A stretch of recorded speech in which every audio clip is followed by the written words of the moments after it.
A paz do Senhor, meus amados irmãos, alunos, professores de Escola Bíblica Dominical. Chegamos na lição de número 6, 10 de novembro de 2019, e o tema é a rebeldia de Saul e a rejeição de Deus.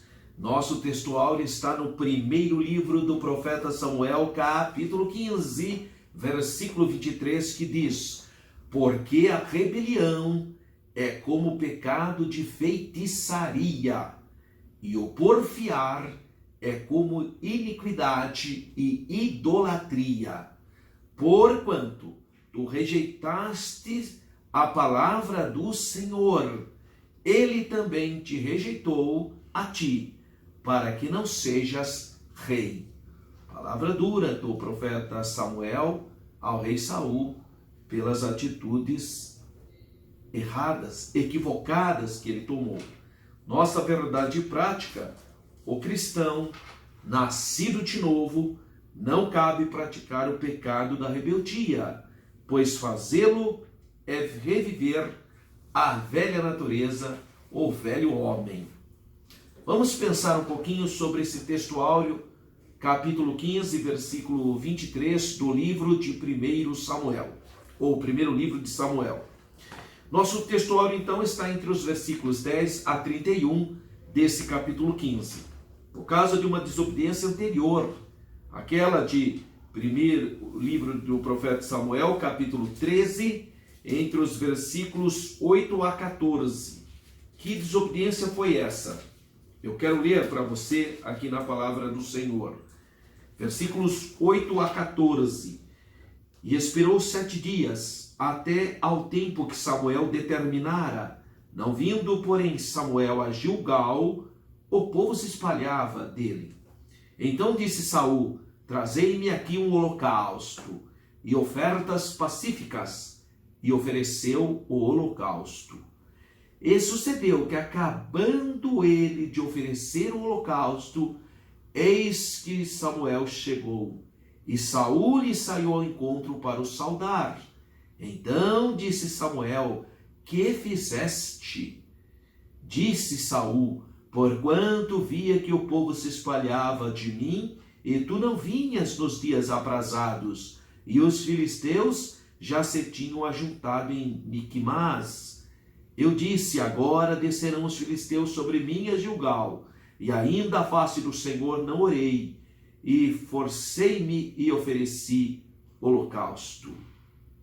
Então disse Samuel a Saul: agistes neciamente, loucamente, e não guardaste o mandamento que o Senhor teu Deus te ordenou, porque agora o Senhor teria confirmado o teu reino sobre Israel para sempre. Porém agora não subsistirá o teu reino. Já tem buscado o Senhor para si um homem segundo o seu coração. E já lhe tem ordenado o Senhor que seja chefe sobre o seu povo, porquanto não guardaste o que o Senhor te ordenou. Então, essa desobediência anterior aqui do capítulo 13, e apesar dessa circunstância, o rei Saul continuava então a atuar com valentia, ele continuava atuando na guerra. Então, se você pegar o capítulo 13, ocorre esse episódio onde Deus diz que rejeita ele porque ele foi desobediente. Mas no capítulo 14, ele passa a ter grandes vitórias sobre os filisteus. Então você pode ver o capítulo 14, né? E inclusive ele faz um voto atrevido de não comer, e Jonatas acaba sendo seu filho herdeiro, acaba sendo condenado à morte, mas depois dá um jeitinho lá para ele não morrer, né? E aí a gente chega no capítulo 15, quando Deus manda Saul destruir os amalequitas. E aí ele desobedece de novo. Aí vem o nosso textual. A campanha de Saul contra os amalequitas proveu oportunidade para um outro momento. E relatar isso é o principal propósito desse capítulo. Então os amalequitas eram os antigos inimigos de Israel. Lá no deserto, esse povo não deixava de atacar Israel pelas costas, né? Então uma maldição divina foi lançada sobre eles e algum dia o Senhor então daria vingança por essas atitudes dos amalequitas. Porque a rebelião é como pecado de feitiçaria e o porfiar é como iniquidade e idolatria. A palavra hebraica por trás dessa tradução é terafim, que evidentemente fala do uso de imagens consagradas, nos encantamentos e em adivinhações pagãs. A teimosia é como se fosse um ídolo, a teimosia, porquanto põe por vontade humana em contraste com a vontade divina, coloca a vontade humana contra a vontade de Deus e requer respeito pela sua própria estupidez, como se fosse algo para ser venerado.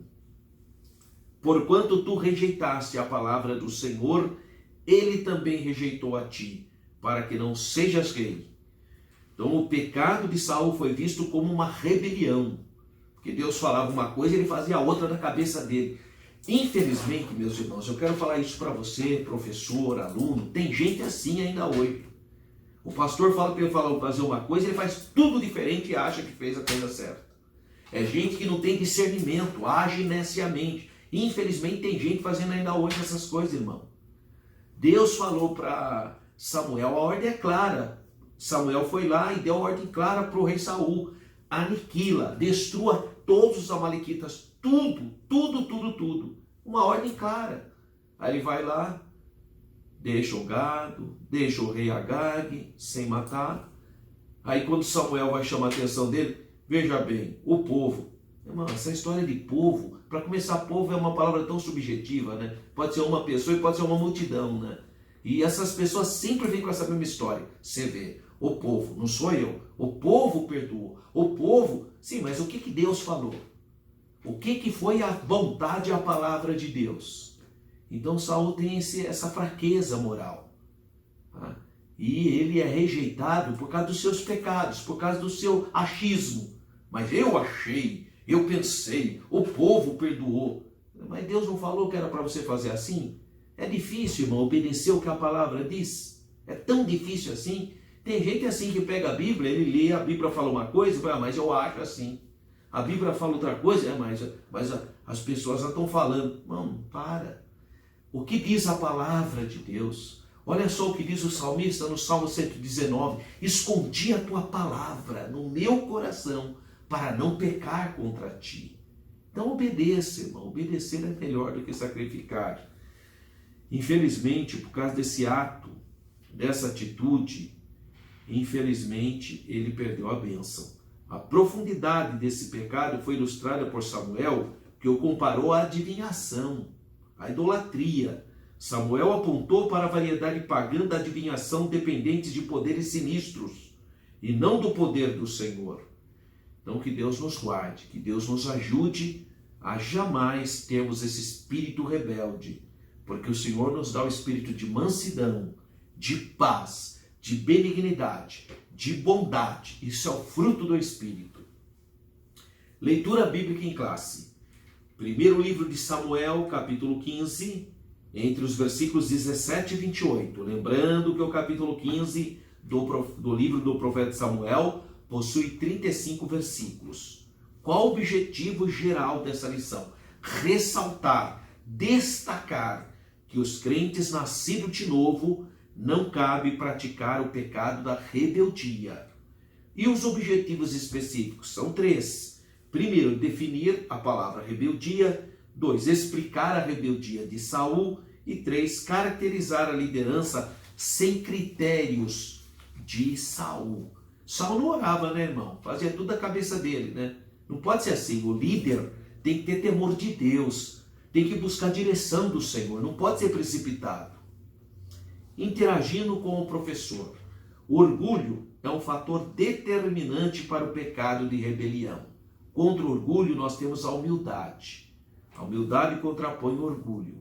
Orgulho, irmão, ele endurece o coração do homem. Orgulho é concreto, deixa o coração insensível para as coisas espirituais. Geralmente, a ausência de humildade, a disposição para o serviço altruísta, leva o ser humano a desenvolver uma personalidade egoísta, hedonista, orgulhosa. É o espírito do mundo, irmão.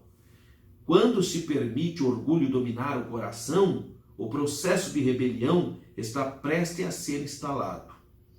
Cultivar a submissão, a humildade, a obediência é o antídoto necessário para remover o espírito da rebelião, porque a rebelião é como o pecado de feitiçaria e o porfiar é como iniquidade e idolatria. Primeiro livro de Samuel, capítulo 15, versículo 23, que é o nosso texto áureo. Introdução. Nesta lição, iremos tratar então sobre a rebeldia, a desobediência de Saul e, consequência, a rejeição do Senhor a ele. Figuradamente, Israel foi comparado a uma vaca rebelde que se rebelou contra Deus.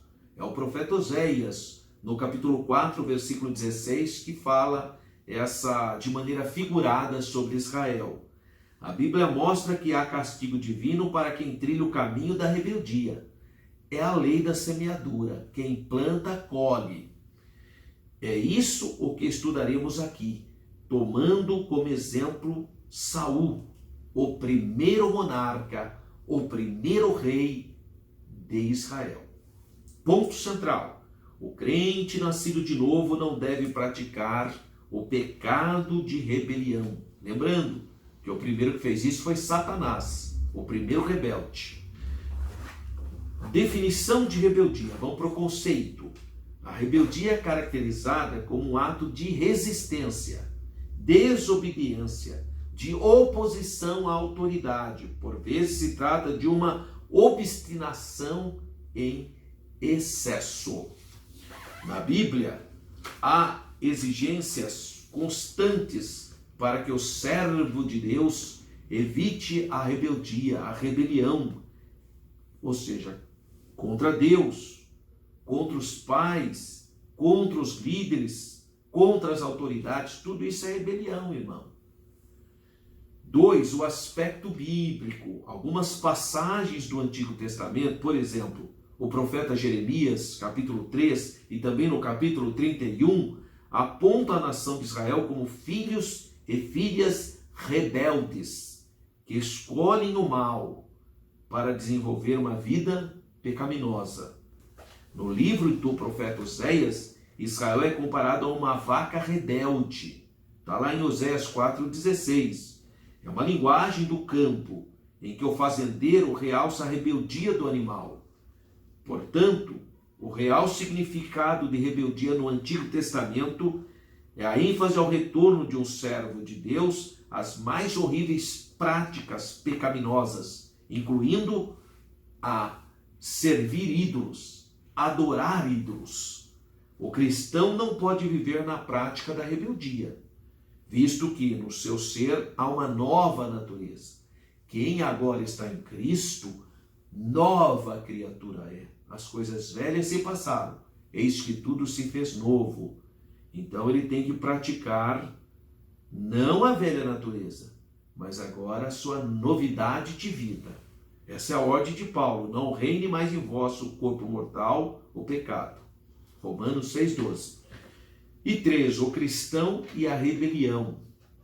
A Bíblia ensina que o cristão deve respeitar as autoridades, inclusive os líderes da igreja, jamais ser insubmisso, arrogante, rebelar-se, mas tu tendo como dever orar pelas autoridades. Deus nos chama para ser intercessores da autoridade. E olha, naquela época, o imperador era o César, era um tirano, um ditador, não tinha direitos humanos, não tinha nada disso. Mesmo assim, o apóstolo Paulo ensina os cristãos do Império Romano a orarem pelas autoridades. Entretanto, segundo a Bíblia, o cristão não deve sujeitar-se a uma autoridade quando a prioridade da justiça está em risco e quando há violação aos princípios da palavra de Deus, como está escrito em Atos 5:29. É o equilíbrio que o cristão tem que ter. Então, se o Estado mandar você fazer alguma coisa que ataca a palavra de Deus, nós não vamos obedecer. Tá? Nós só obedecemos quando isso não ataca as coisas de Deus, os princípios da Bíblia. O Antigo Testamento mostra os 3 amigos de Daniel, que não se sujeitaram à ordem errada do rei, que era a ordem para adorar ídolos. Então, o Estado babilônico, através da ordem do rei Nabucodonosor, exigia que Sadraque, Mesaque e Abednego adorassem a imagem de ouro que ele tinha feito. Aí não. Aí eles preferiram ser queimados. Mas Deus entrou com livramento. O verdadeiro cristão mede bem as palavras, pois sabe que disso depende também a sua vida espiritual.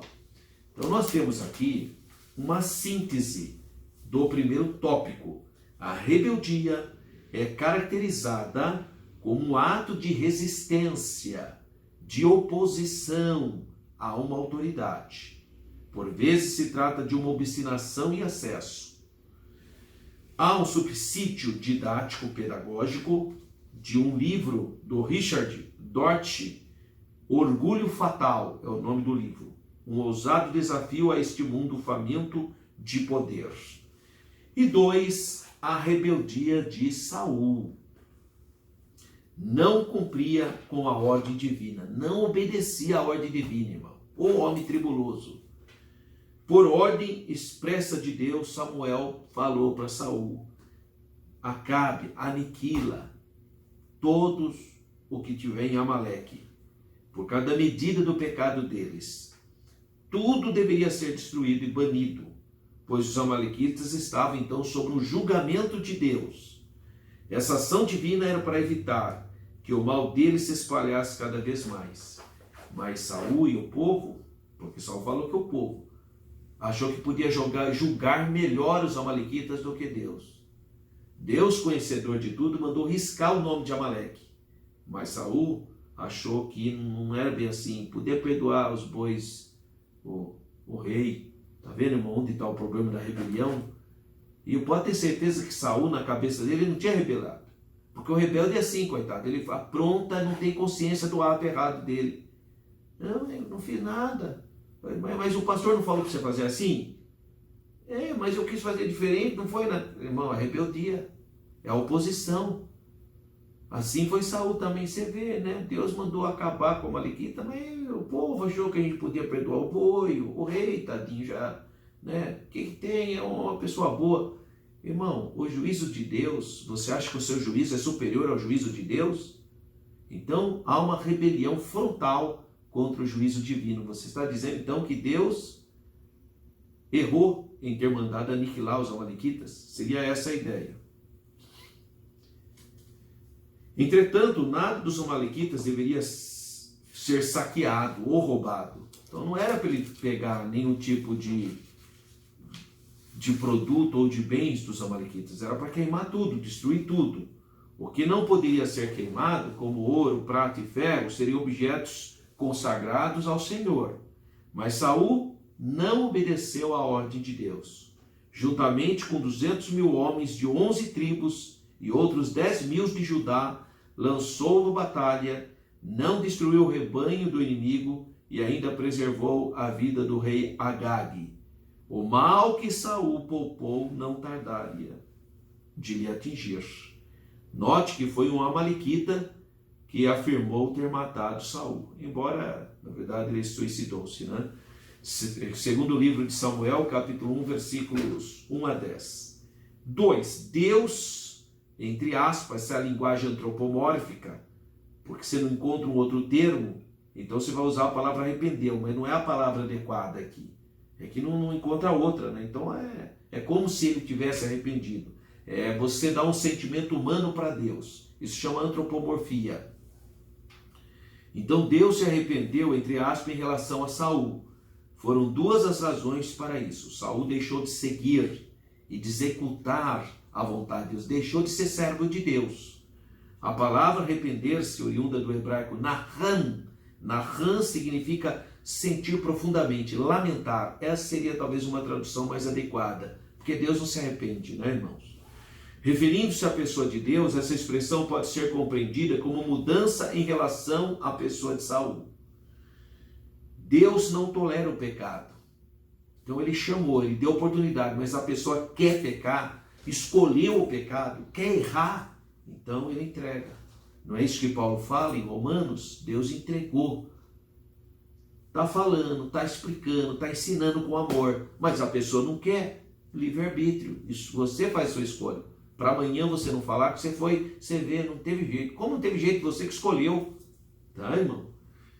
Muito bem. Então, o prazer de Deus não está em sacrifícios. Aí ele veio com essa desculpa. Você veio, o povo aí perdoou esse boi bonito, é porque nós queremos fazer um grande culto de ações de graça. Mas Deus não pediu nada disso, irmão.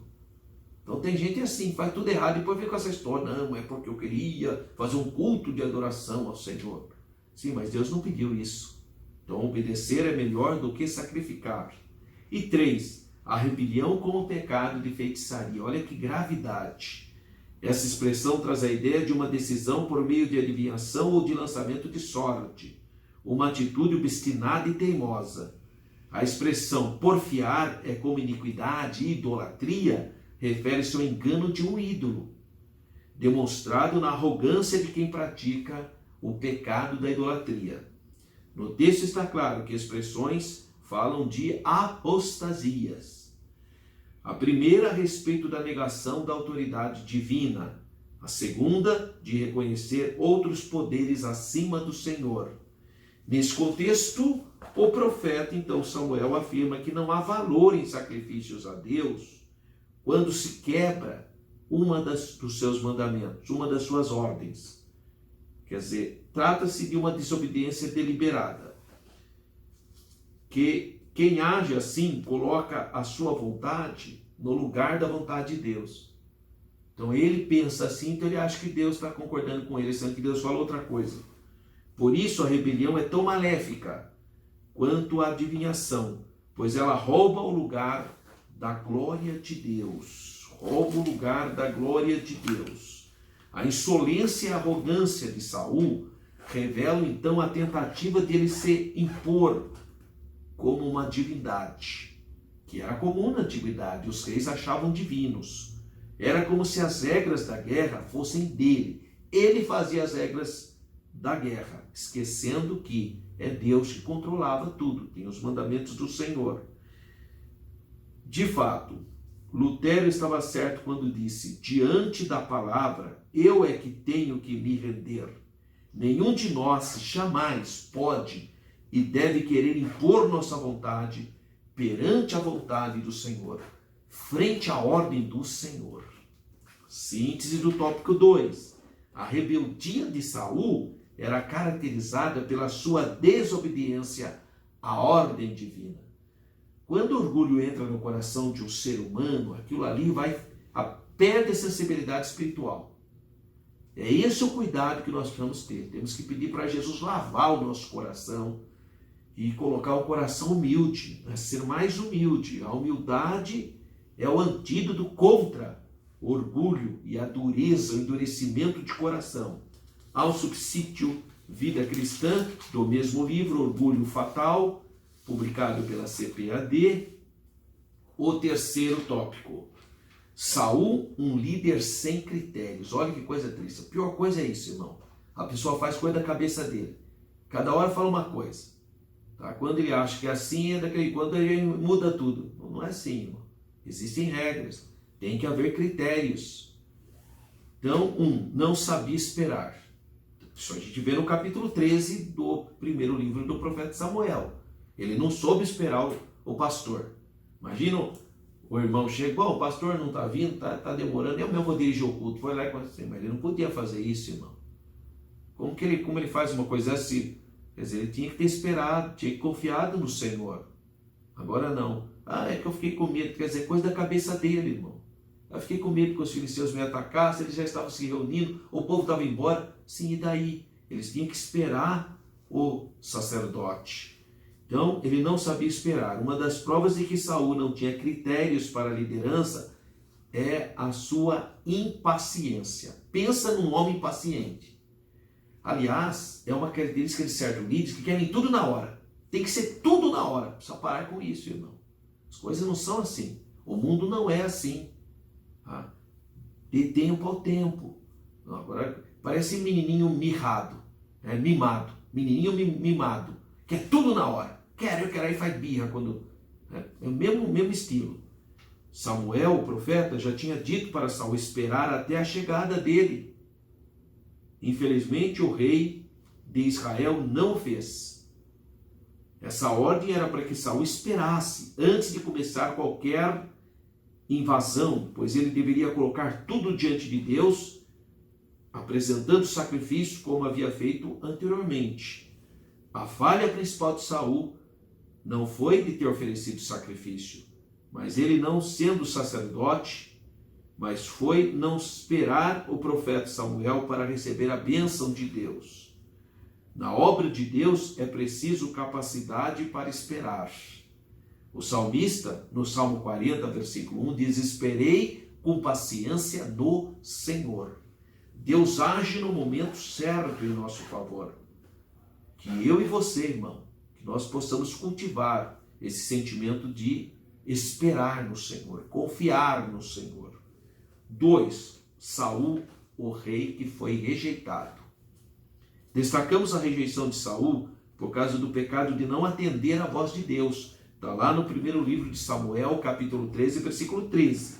Foram muitas as características que marcaram a rebelião de Saul. Irreverência com a ordem de Deus, voto tolo, infidelidade na guerra contra os amalequitas e a desobediência à palavra do Senhor. Quer dizer, é muito erro, irmão. Assim Deus rejeitou, falou: não dá para trabalhar com esse obreiro, não dá. Tentou, deu oportunidade, mas não tem jeito. A pessoa é assim, ele faz escolhas erradas, não tem discernimento. Essa história nos mostra que devemos irrestritamente obedecer à vontade do Senhor e servi-lo de todo o coração. O Pai deseja que andemos todos no propósito da sua vontade. Como que eu vou saber a vontade de Deus? Eu tenho que ter comunhão com Ele. Então entra mais no seu quarto, fecha a porta e fale mais com o seu Senhor. Leia mais a palavra de Deus. Busque mais a presença do Espírito do Senhor, para que você tenha comunhão com Deus e tenha uma vida abençoada. Síntese do tópico 2. 3. Síntese do tópico 3. Saul não sabia esperar. Assim, esta característica contribuiu para a sua, infelizmente, rejeição. Há um outro subsídio da vida cristã, a coroa da submissão. Também está no mesmo livro, Orgulho Fatal. E as considerações finais. O que é ter sucesso no ministério? Uma pergunta. É ter agenda concorrida? Um estilo de vida confortável? Não é nada disso. O sucesso do ministério não está somente em ser separado para um cargo, mas sim na obediência completa da palavra de Deus. Assim Salomão escreveu, Eclesiastes 7:8, é melhor o fim das coisas do que o seu princípio. Saul começou muito bem, começou o reinado bem como jovenzinho, escolhido por Deus, tinha um futuro brilhante, Deus prometeu para ele. Mas infelizmente ele começou a desobedecer, perdeu a sensibilidade espiritual, fez voto tolo, desobedeceu, oferecendo holocausto no lugar do sacerdote do Senhor. Então, fez tudo errado, irmão. Deus falou uma coisa, ele fez outra. Então o fim dele foi triste. Teve um começo bom, mas o que a Bíblia diz? É melhor o fim das coisas do que o seu princípio. Que Deus nos ajude a obedecer e a viver para a sua glória. Graças a Deus. Quero convidar você para participar da nossa aula de formação continuada. Todo sábado, a partir das 16 horas, na Assembleia de Deus Campinas, Rua Pastor Cícero Canuto de Lima, número 160, Parque Itália, Campinas, São Paulo. Você é muito bem-vindo. Esse período de novembro até a segunda quinzena, eu estarei na viagem para Israel, mas tem lá um professor para te acolher, para te ajudar, para te orientar, para que você fique pronto, preparado para ministrar essa abençoada aula no domingo. Então você é convidado para participar sábado da nossa aula de formação continuada às 16 horas. Nosso pastor superintendente, pastor Nestor Teixeira, estará lá com os braços abertos para te acolher. Entre no nosso site www.professoralberto.com.br, baixe a lição, compartilhe esse vídeo aí. Se você ainda não faz parte, se você ainda não curtiu, curta aí o nosso vídeo, compartilhe com as pessoas para que mais pessoas sejam alcançadas. Fique na paz do Senhor.